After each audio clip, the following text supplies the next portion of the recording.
Big news for every Indian household. The GST Council has slashed taxes on essentials, healthcare, education, cars, electronics, and more. A simpler to rate GST system is coming, and you can save thousands every year.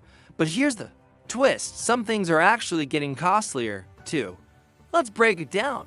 This reform isn't small. The 56th GST Council meeting has approved sweeping changes. A simpler GST system with just two main slabs.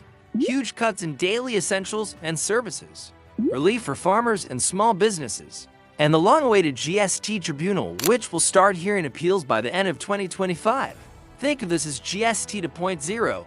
Less confusing, more affordable, and hopefully more transparent. Right now, we have too many slabs to 5%, 12%, 18%, 28%. Confusing, right? The Council has approved a simpler model, 5% for essential items, 18% is the standard rate, a special 40% slab for sin and luxury goods. For businesses, billing gets easier. For consumers, you'll finally know what to expect at checkout. Let's start with what hits your wallet every single day.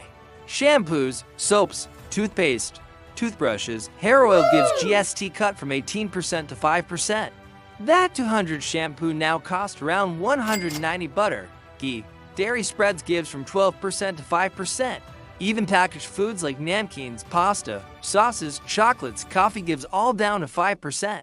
Household grocery bills just got lighter.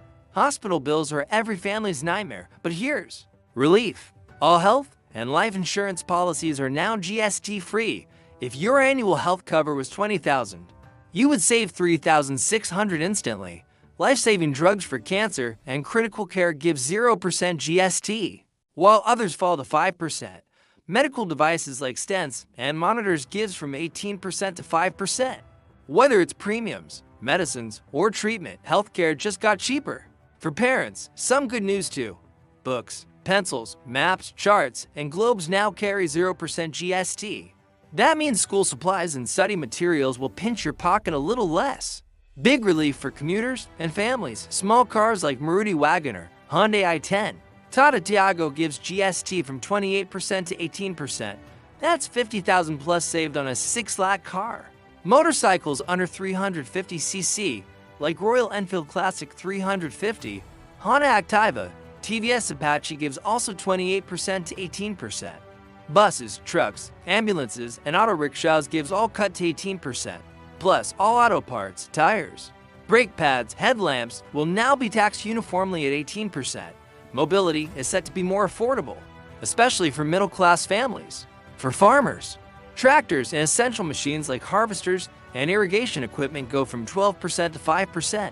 Fertilizers like ammonia, nitric acid, sulfuric acid gives from 18% to 5%. Lower costs for inputs equals better margins for agriculture. Household gadgets also get a breather. ACs, dishwashers, monitors, projectors gives down from 28% to 18%. And for the first time, all TVs, even above 32 inches, are at 18%. That means festive season electronic sales could finally be more pocket-friendly. Here's a rare cut in services. Hotels up to $7,500 per night gives GST cut from 12% to 5%. Beauty parlors, gyms, barber shops, yoga classes gives all from 18% to 5%. So, your next vacation, haircut, or fitness session might actually cost less. The long-pending textile issue gets fixed. Man-made fiber gives 18% to 5%. Man-made yarn gives 12% to 5%. Renewable energy devices gives now just 5%. MSMEs also get easier refunds with a 90% automated provisional refund system for inverted duty cases, but not everything got cheaper. Some items are now taxed harder. Colas, sodas, and energy drinks gives from 28% to 40% GST. Premium bikes above 350cc, think Harley-Davidson, Ray 650, Triumph gives 40%.